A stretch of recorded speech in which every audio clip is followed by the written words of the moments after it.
matin, le commentaire de Fred Bérard. Ouais, c'est l'heure d'une autre édition de Qui sera dénoncé ce matin? Pitché en bas de l'autobus. On va appeler ça délation. Voilà, on peut commencer par le collègue André, hein, qui est assis devant. Écoute, oui, on peut en avoir pour 50 jours avec André. Je vais vous étirer. Tu donnes 20$, puis on te laisse tranquille, je dis ça de même. Juste pour que mon nom résonne à chaque jour, moi, je peux étirer ça, attendre 50 jours avant de faire mon J'avoue nom. que j'avais pas pensé à cette stratégie. Il y en a qui aiment ça. Entendre son nom à radio. Il y en a qui aiment ça. Hey, d'ailleurs, Oui.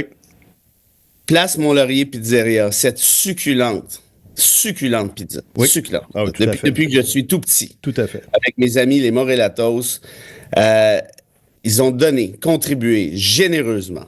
Ils ont une bourse pour eux. Ah ouais. Cette année. Oui, monsieur. Alors, s'il y a d'autres entreprises qui veulent faire des dons corporatifs, faites signe, on vous arrange ça. On a Éric Garot, notre ami du CA, qui s'occupe de ça pour vous. Mais merci aux Morelatos. Bravo pour votre pizza.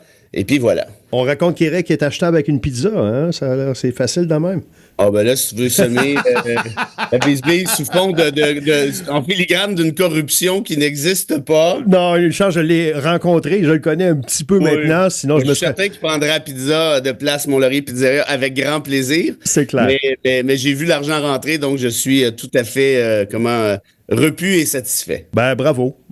Et donc, c'est dans le cadre, bien sûr, du fameux concours, deuxième édition que vous avez lancé récemment. Alors, et on a reçu un deuxième texte déjà, donc prof du secondaire et du cégep. Faites-en part, s'il vous plaît, à vos étudiants. Vous avez tout ça à www.fondationfrédéricbérard.ca. Vous avez toutes les règles du concours de l'étranger. Et tous ceux et celles qui nous écoutent peuvent faire un petit don. Comme ça se fait comme si de rien n'était. Alors, restez avec nous. D'ici une quinzaine de minutes, on nomme un autre nom. André est hors concours, vous l'aurez compris. Alors, Fred va balancer quelqu'un d'autre ce matin qui n'a pas contribué. Ça peut être un oubli, hein, Fred? Ça peut être... Ouais, mais comment ça peut? C'est certainement un oubli. Qui dirait non à vouloir aider cette jeunesse à nous aider? À part André. Oui, c'est ça. Non, André, c'est parce qu'il va entendre son nom à radio, ça l'excite. C'est ça. On va le laisser faire son trip. Il va nous payer après le 50e jour. J'ai bon espoir. Voilà. Et il y aura la belle histoire et il y aura aussi un entrechoc entre deux citations. Et qui est opposé ce matin? Oui, alors, on a deux protagonistes de premier ordre dont on parle souvent et j'ai nommé Voltaire et Camus. Oh là là! C'est une grosse compétition ce matin. Oui, on est dans les poids lourds, là. On n'est pas dans les poids lourds. Non. Alors, Voltaire en 1 et Camus en 2. À vous de jouer. 825-255-9909. Fred, je sais que ce pas les questions des auditeurs ce matin, mais il y en a une qui a été suggérée qui est intéressante. Oui, donc. Tu es au courant que Vance, le bras droit de Donald Trump, va visiter le Groenland. En fait, envoie sa femme, Mme Vance, au Groenland aujourd'hui. Pauvre madame. En mission. Oui, mission de quoi? Ben, mission de je sais pas, moi, ils vont l'annexer, là. Ils sont elle a annoncé aux Danois qu'on débarque avec nos guns. Ben, il a carrément dit, Vance, que les Danois, justement, faisaient pas bien leur job et qu'ils méritaient pas d'avoir cette partie de terre. Fait que je suis certain que Vance est au courant que le Groenland appartenait au Danemark, d'ailleurs. Ouais, peut-être pas, mais en tout cas, chose est sûre, les Américains, eux autres, vont bien faire ça et ils vont rapatrier le Groenland. Alors, ils envoient Mme Vance aller faire la job aujourd'hui. Oh, ben, coudonc. Bon voyage, madame. Ce sera ton seul commentaire. Ben, non, mais il n'y a pas grand-chose à rajouter. Ils vont commencer avec ça. Après ça, c'est le Panama. Puis après ça, ils débarquent dans le sud du Canada, dans les Grands Lacs. D'ailleurs, ça a été reconfirmé. Hein, c'est vraiment, on en parlait dès décembre, la guerre de l'eau. Oui. C'est vraiment ça qui attire. Ah oui, c'est pas subtil du tout. Là. Son redécoupage, là, c'est les Grands Lacs. Là. Ben oui, commencez avec ça, puis il verra ce que ça donne. Par la suite, il y a même quelqu'un qui a posé, un journaliste qui a posé la question. Vous êtes tough sur le Canada plus que sur d'autres. Oui. Ah, les Canadiens sont nasty. Nasty. Ouais. Très, très nasty. Ça, c'est bien connu. On est très nasty. Mais il dit, est-ce que ça ressemblerait pas un peu à l'Ukraine? Il dit, comme j'ai déjà dit au président de l'Ukraine, quand t'as pas de carte dans ton jeu, ben, tu fais pas le smart. Puis c'est la même chose pour le Canada. Incroyable. Fait que attendez-vous à ce qu'il y ait une partie du Canada qui devienne américaine avant longtemps. Dans une semaine, c'est le 2 avril, c'est les tarifs. Il a dit hier qu'il allait peut-être être bon prince avec certains pays parce que il y a des pays qui trouvent qu'il en arrache et il veut pas trop les écraser. Donc, c'est vraiment le genre de Trump, ça, de faire de l'empathie. Un oui. maudit bon gars. Fait que ça se peut que ce soit pas nécessairement 25% pour tout le monde, puis ça se peut même qu'il en ait exempté, qu'il soit exempté. Mais ça prendrait que le Canada soit là-dedans, là. Quelle face à claque. C'est incroyable, hein? C'est jouer avec tout le monde. C'est jouer avec le Mais monde. là, honnêtement, je suis pas sûr qu'on... Tu sais, tu regardes Mussolini, tu regardes Hitler, tu regardes Franco, tu regardes toute cette belle gang de moineaux qui avaient les plus grands défauts de la Terre, mais je pense pas qu'ils étaient autant menteurs que Trump. Il était menteur, là, c'était des propagandistes, Ben là. oui. Mais pas au niveau de Trump. Trump, c'est incroyable. Tu sais qu'il y a une étude qui est sortie, il a sorti 30 000 mensonges pendant son premier mandat. Tu sais, ça commence à faire beaucoup, là. Il n'a pas été là pendant 200 ans. Il était Non, là c'est sûr. 4 ans. Calculer comme tu veux, là, c'est genre 7-8 000 mensonges par année. Tu sais, faut que tu manques, c'est un moyen temps. Là. Puis ça, c'est sûr qu'on a intercepté, là, pas celle à la bière le vendredi soir. Ah, ouais. Fait que ce gars-là, en tout cas, bref. Et même si on va au-delà de ça, là, sa physionomie, je veux dire, comment tu peux avoir ce gars-là comme modèle ou comme héros? Un gros bouffon orange qui... Ah non, je suis pas capable, honnêtement. Là. OK, on change de sujet. Il n'y aura pas de face-à-face du côté du fédéral. Mark Carney n'est pas assez à l'aise, c'est pas la raison qu'on a donnée, mais visiblement pas assez à l'aise avec son français pour ce genre d'exercice. Tu dis ça, il va le faire à Radio-Canada. Ouais, mais c'est pas la même chose, le face-à-face. C'est pas le même français à Radio-Canada. Non, mais il va se mettre à parler de nos petits tout. Le face-à-face, de ce que je me rappelle, André, face-à-face, c'est beaucoup plus... C'est des questions directes entre candidats, entre chefs. Dans ce sens-là. Ouais.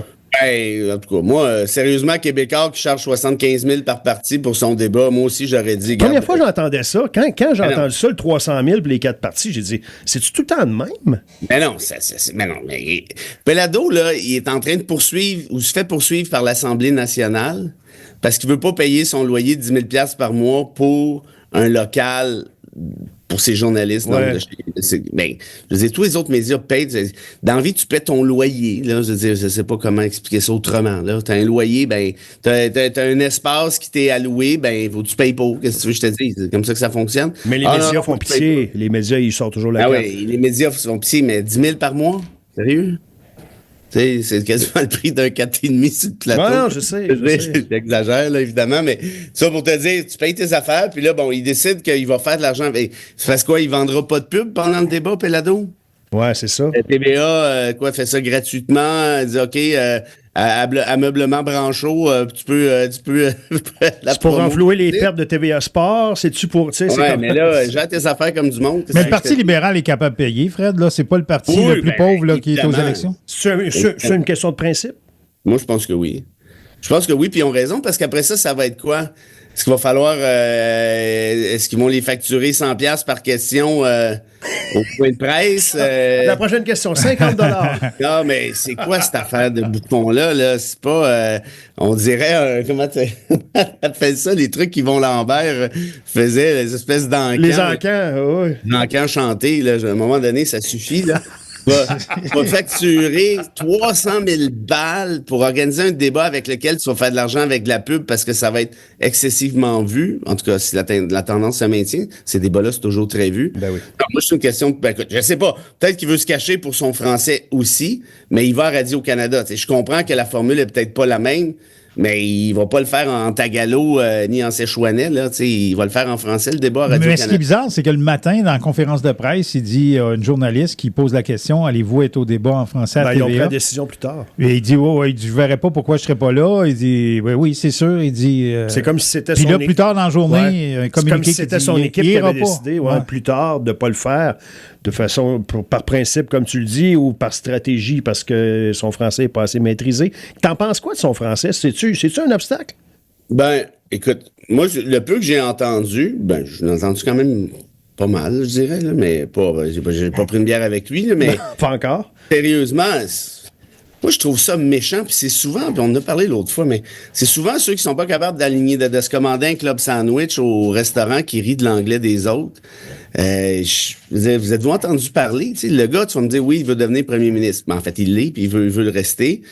Je comprends que ça prend un niveau, mais son français, il est très compréhensible. Il comprend parfaitement. Oui, parfois, il va se tromper avec un « il », avec un « elle », il va inverser le féminin le masculin, par exemple, ou il va ajouter une syllabe de trop dans un mot. Mais je veux dire, moi aussi, là, je peux faire ça dans mes entrevues à CBC, CGAD, puis je veux dire, il me congédie pas pour ça. Je comprends pas. Le gars vient d'Edmonton, il parle français, on comprend parfaitement ce qu'il dit. Parfaitement. Il va en échapper un mot de temps en temps, je le répète, mais tu as quand même compris sa phrase. Ouais. Très bien. Ouais. Bon, mais c'est quoi le message que tu envoies? Tu envoies le message que si tu parles pas un français parfait, t'es mieux de pas l'utiliser en public parce qu'on va se moquer de toi? Non, mais là, t'as pas le choix dans la position Ben, qui est, là. non, mais c'est quoi le message qu'on envoie dans ce temps-là? On envoie le message de, regarde, continue à parler anglais. Puis là, après ça, s'il parlait juste anglais, le monde chialerait. Bon, il ne parle pas en français. Ben oui, mais Fait que c'est nous qui sommes intolérants, c'est ça que tu dis? Ah, ben, absolument. Et qu'on se comprenne bien, c'est la même chose du côté du Canada anglais. Hein, quand il riait de l'accent de Jean Chrétien, bon, Chrétien était quand même pas mal caricatural, là, on va se le dire, mais au-delà de ça, moi, quand j'entends quelqu'un rire, peu importe la langue, quand j'entends quelqu'un rire de l'usage de la langue XY par quiconque, je monte souvent aux barricades. Je veux dire, t'as-tu entendu parler? Ou même, il y a des gens, moi j'en ai des amis qui sont parfaitement bilingues. Ben, tant mieux pour vous autres. Mais il y en a plein qui n'ont pas l'intelligence des langues, mais ils font un effort. Puis, tu sais, particulièrement nous, comme Québécois francophones, il me semble qu'on devrait être énormément sensible à cette réalité-là. Hein? On va aux États-Unis, en tout cas, on allait aux États-Unis, on baigne dans un océan anglo, on fait de notre mieux. Est-ce qu'on aimerait ça faire rire de nous autres pour notre anglais? Pense pas. Alors, en d'autres termes, qu'est-ce qu'on veut? On veut que ces gens-là apprennent le français et ils le parlent. Ben, c'est ça qui fait Carney. Il a appris le français à Edmonton, qui est quand même pas un terreau fertile là, pour la langue de Molière. Sûr. Il l'a appris, il parle, on comprend bien, puis il va juste s'améliorer. Tu sais, Stephen Harper, quand il est arrivé au pouvoir, son français était bien, c'était pas parfait. Mais après 10 ans, c'était franchement bien. Puis regarde les joueurs du Canadien à l'époque, les Bob Gainey, Larry Robinson, il y avait des Français, tu sais, parfois un petit peu laborieux. Il essayait. Au fil du temps, il s'est amélioré, puis on comprenait très bien. Puis oui, des fois, il mélange. Puis ça, qu'est-ce que ça fait? Pas grave. Tu veux pas avoir des gens qui font un effort de parler. On a plus de respect pour ça que, mettons, le boss de Air Canada qui fait zéro effort puis qui arrive. Mais c'est ça l'affaire. Mais c'est parce que veux-tu que le gars fasse des efforts? Si oui, arrête de rire à la première erreur qu'il fait. C'est ça que j'essaie de te dire. Ouais, je comprends. Mais là, c'est lui qui a l'air du gars qui veut pas affronter ses peurs. Mais lui, Rousseau, c'est une vraie blague. Non, mais je parle de Carney. Dans ce cas-ci, c'est lui qui a l'air de pas vouloir affronter ses peurs. Pour bien des gens, là, tu sais, quand on l'analyse. Ben moi, je l'ai pas vu comme ça parce qu'il fait Radio-Canada. S'il faisait aucun débat en français, là, je te dirais que ce serait un problème. Puis, sais-tu quoi? Il va être nerveux. Puis, probablement, c'est sûr. Il va en échapper. Mais moi, je pense qu'il faut faire preuve de générosité dans ces cas-là. Puis dire, regarde, on a très bien compris ce que... Puis peut-être parfois, il va y avoir quelque chose de drôle. Bon, OK, il a échappé, celle-là, c'était comique. Mais on est... Mais ça arrive avec André. Mais ça, tu penses-tu, Fred, c'est pas d'offrir sur un plateau d'argent la campagne au Bloc québécois parce que... Ah, ça, c'est sûr. Ça allait pas bien pour le Bloc. Puis là, celui qui est devenu premier ministre par la force des choses, il veut demander un premier mandat auprès de la population comme tel et ne se présente pas dans un débat en français. Ça donne... Ouais, mais je répète, il va aller dans un débat en français. Il va à Radio-Canada, il le dit. Oui, mais c'est vu peut-être aussi comme une occasion qu'on aurait eu de plus de l'entendre. Blanchet dit hier, on n'est pas assez important pour qu'il fasse deux débats. Il nous envoie sur le garde, carrément. C'est ça. Ah oui, mais c'est sûr que Blanchet va vouloir jouer là-dessus. Ah, ben oui, ben c'est... Si Carney ne faisait pas de débat en français, là, ce serait un problème. Il va en faire un. Mais peut-être des circonscriptions qui auraient appartenu aux libéraux après les élections vont rester au Bloc ou même, je ne sais pas, peut-être qu'ils vont en avoir plus qu'ils pensaient à cause de choses comme ça qui est en train d'échapper, là, comme le ballon à la ligne des buts, comme on dit au football. Peut-être, mais je sais pas. Moi, je répète, ils vont en faire un, puis on verra, mais moi, je suis assez relax avec ces affaires. Mais si on vote en fonction du gars qui baragouine au lieu de parler parfaitement, on vote pas pour les bonnes raisons, je pense, en tout cas. Moi, je l'ai pas entendu baragouiner, c'est ça l'affaire. C'est comme un coach du Canadien, s'il y a de la misère à parler en français, puis il aligne les victoires, dire, on va-tu être tolérant? On va y pardonner un peu plus. Ça se peut qu'on pardonne un peu plus s'il gagne. En fait, pour moi, la vraie question, c'est est-ce qu'on souhaite que ces gens-là fassent des efforts honnêtes et sincères? Si la réponse c'est oui, la deuxième question, c'est quoi le niveau de son français? Bocoté dit Carney parle pas français, mais c'est pas vrai. C'est pas vrai.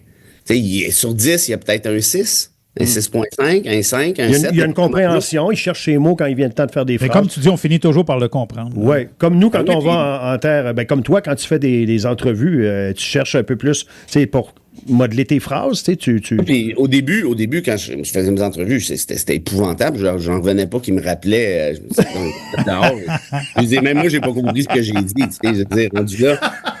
Puis il me rappelait à chaque semaine. Puis encore, si j'ai fait CBC hier pendant une demi-heure. Ah oui? Je ne dois pas être si pire que ça. Puis avec le temps, je me suis amélioré. On parce comprend. que t'es stressé au début. Tu sais, t'es à télé, tu veux pas avoir l'air d'un jambon. Fait que là, tu fais plus d'erreurs, peut-être, à cause du stress.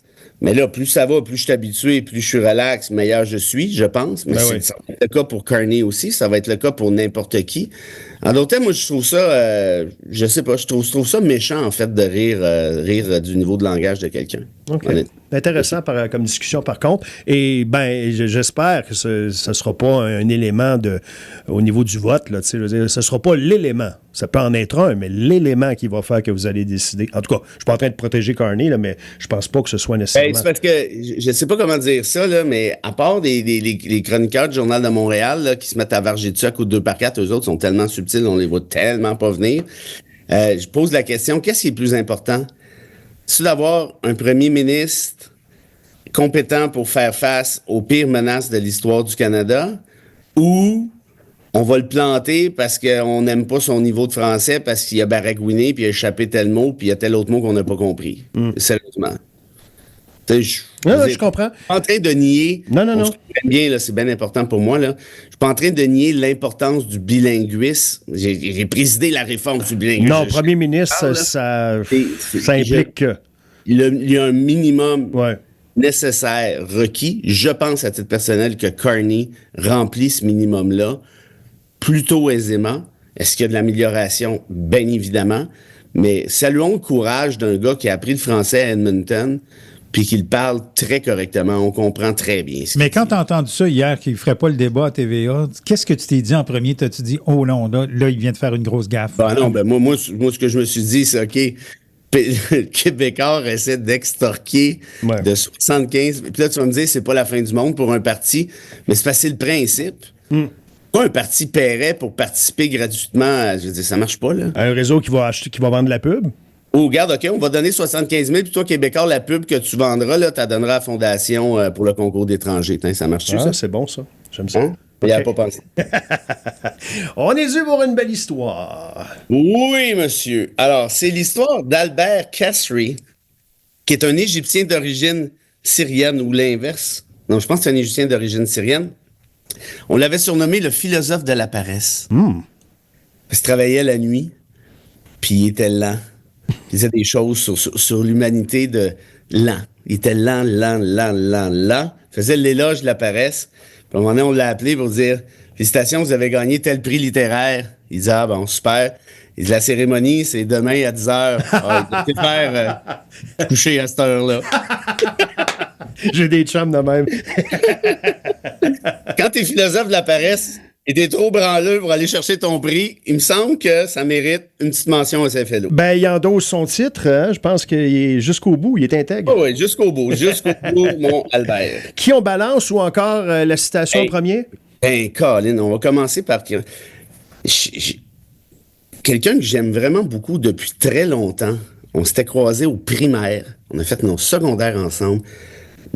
Notre cégep ensemble aussi. Peut-être pas en totalité, mais au moins en partie. Non, pas en totalité aussi, je pense. Il y en a qui sont nerveux, là. Oui, on avait vraiment beaucoup de fun. On faisait même des travaux ensemble au cégep en sciences humaines. Tabarouette. Là, elle m'écoute, là, puis elle sait très bien de qui je parle. Puis elle a été élue, imagine-toi, pour le Bloc québécois. Et c'est Marie-Hélène Gaudreau. Oh là là! J'ai regardé la liste, j'ai dit, Caroline Debine, Marie-Hélène a oublié de faire son don. Non! Là, elle est en campagne, j'ai dit, elle est occupée à d'autres choses, ça y est sorti de l'esprit. C'est clair. Puis je sais qu'il y a au moins une de ses filles qui écoute la chronique. Alors, je la salue. Je salue Marie-Hélène aussi. Puis je vous invite à rappeler à Marie-Hélène entre 2 poignées de main puis 2 becs à des bébés pendant la campagne, les photos, tout tralala, la fanfare, de faire son petit don à la Fondation, parce que je sais que le Bloc québécois croit à cette belle jeunesse. Oh là Et là. Marie-Hélène aussi, de surcroît. Ouais. OK. Hein? Ben oui, Ah. tout à fait. Il y avait zéro Et manipulation. voilà. Zéro manipulation là-dedans, c'était parfait. Non. Pas du tout. Voltaire l'emporte, mon cher Bon, Fred, ben, contre c'est Camus. Contre ton préféré. C'est un bon choix, mais bon, Camus, ça a été bon aussi. Si ça avait été un 4-7, Camus aurait Ouais, gagné. Camus. Oui, 4 de 7. Oui, il a perdu le premier match. Merci. T'as Antoine. dit pas d'idée. La métaphore sportive à portée de main. Toujours. Alors, Voltaire disait, ceux qui peuvent vous faire croire en des absurdités peuvent vous faire commettre des absurdités. Rendu là. Hein? Hein? Et on salue tout ce beau monde, tous ces beaux auditeurs, toutes ces belles auditrices. Puis Marie-Hélène, on se reparle bientôt, j'en suis convaincu. Et Michael qui dit Harper, Elizabeth May et bien d'autres parlaient beaucoup moins bien le français. On se laisse là-dessus. Ah, ça se discute, mais ouais, peut-être. Ouais, pour Harper, ça se discute vers la fin, là. Mais on en reparle. C'est ça, on va en reparler. En Bye. français ou en anglais, comme vous voulez. Ciao, bye. Salut, bye.